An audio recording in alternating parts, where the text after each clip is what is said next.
January the 4th, Genesis 8:1 through 10:32. God didn't forget about Noah and all the animals in the boat. He sent a wind to blow across the waters, and the floods began to disappear. For the subterranean water sources ceased their gushing, and the torrential rains subsided.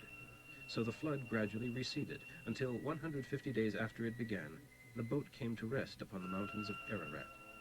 3 months later, as the waters continued to go down, other mountain peaks appeared. After another 40 days, Noah opened a porthole and released a raven that flew back and forth until the earth was dry. Meanwhile, he sent out a dove to see if it could find dry ground. But the dove found no place to light and returned to Noah, for the water was still too high. So Noah held out his hand and drew the dove back into the boat. 7 days later, Noah released the dove again. And this time, towards evening, the bird returned to him with an olive leaf in her beak. So Noah knew that the water was almost gone. A week later, he released the dove again, and this time, she didn't come back. 29 days after that, Noah opened the door to look, and the water was gone. 8 more weeks went by. Then at last, the earth was dry. Then God told Noah, "You may all go out. Release all the animals, birds, and reptiles, so that they will breed abundantly and reproduce in great numbers." So the boat was soon empty. Noah, his wife, and his sons, and their wives all disembarked, along with all the animals, reptiles, and birds. All left the ark in pairs and groups. Then Noah built an altar and sacrificed on it some of the animals and birds God had designated for that purpose. And Jehovah was pleased with the sacrifice and said to himself, "I will never do it again.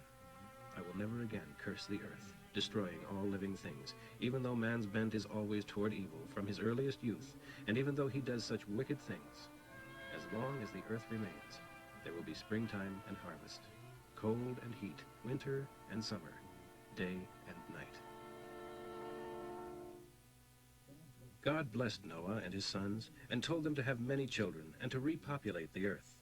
"All wild animals and birds and fish will be afraid of you," God told him, "for I have placed them in your power, and they are yours to use for food in addition to grain and vegetables. But never eat animals unless their lifeblood has been drained off. And murder is forbidden. Man-killing animals must die, and any man who murders shall be killed. For to kill a man is to kill one made like God. Yes, have many children, and repopulate the earth, and subdue it."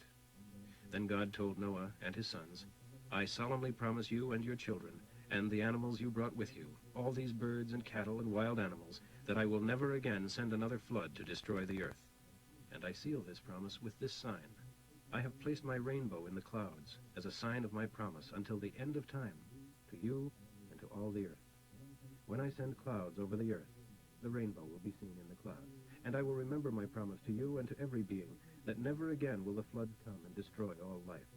For I will see the rainbow in the cloud and remember my eternal promise to every living being on the earth." The names of Noah's 3 sons were Shem, Ham, and Japheth. Ham is the ancestor of the Canaanites. From these 3 sons of Noah came all the nations of the earth. Noah became a farmer and planted a vineyard, and he made wine. One day, as he was drunk and lay naked in his tent, Ham, the father of Canaan, saw his father's nakedness and went outside and told his 2 brothers. Then Shem and Japheth took a robe and held it over their shoulders and, walking backwards into the tent, let it fall across their father to cover his nakedness, as they looked the other way. When Noah awoke from his drunken stupor and learned what had happened, and what Ham, his younger son, had done, he cursed Ham's descendants. "Accursed upon the Canaanites! May they be the lowest of slaves to the descendants of Shem and Japheth. God bless Shem. May Canaan be his slave. God bless Japheth. Let him share the prosperity of Shem, and let Canaan be his slave." Noah lived another 350 years after the flood, and was 950 years old at his death. These are the families of Shem, Ham, and Japheth, who were the 3 sons of Noah, for sons were born to them after the flood. The sons of Japheth were Gomer, Magog, Madai, Javan, Tubal, Meshech, Tiras. The sons of Gomer, Ashkenaz, Riphath, Togarmah. The sons of Javan, Elisha, Tarshish, Kittim, Dodanim. Their descendants became the maritime nations in various lands, each with a separate language. The sons of Ham were Cush, Mizraim, Put, Canaan. The sons of Cush were Seba, Havilah, Sabta, Reama, Sabtika. The sons of Reama were Sheba, Dedan. One of the descendants of Cush was Nimrod, who became the first of the kings. He was a mighty hunter, blessed of God, and his name became proverbial. People would speak of someone as being like Nimrod, a mighty hunter, blessed of God. The heart of his empire included Babel, Erech, Akkad, and Calneh in the land of Shinar. From there he extended his reign to Assyria. He built Nineveh, Rehoboth-ir, Calah, and Resen, which is located between Nineveh and Calah, the main city of the empire.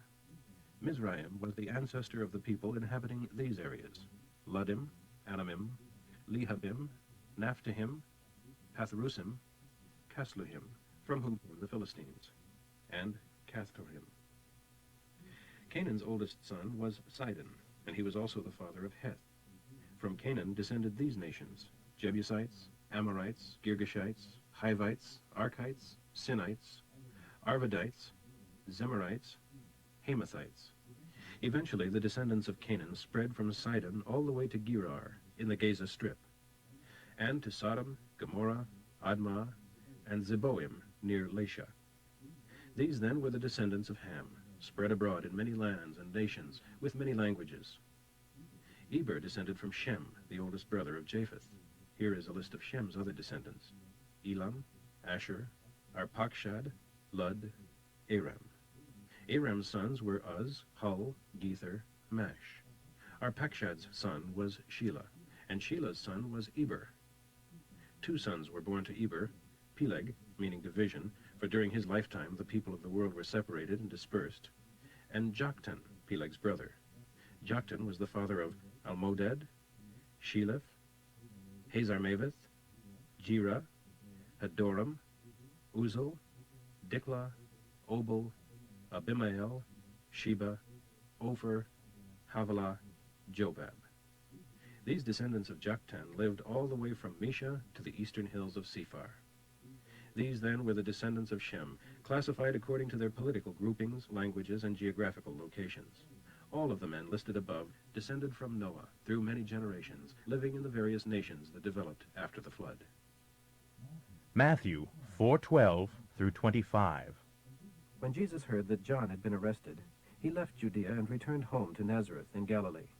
But soon he moved to Capernaum, beside the lake of Galilee, close to Zebulun and Naphtali. This fulfilled Isaiah's prophecy: "The land of Zebulun and the land of Naphtali, beside the lake, and the countryside beyond the Jordan River, and upper Galilee, where so many foreigners live. There the people who sat in darkness have seen a great light. They sat in the land of death, and the light broke through upon them." From then on, Jesus began to preach, "Turn from sin and turn to God, for the kingdom of heaven is near." One day, as he was walking along the beach beside the lake of Galilee, he saw two brothers, Simon, also called Peter, and Andrew, out in a boat fishing with a net, for they were commercial fishermen. Jesus called out, "Come along with me, and I will show you how to fish for the souls of men." And they left their nets at once and went with him. A little farther up the beach, he saw two other brothers, James and John, sitting in a boat with their father Zebedee, mending their nets. And he called to them to come too.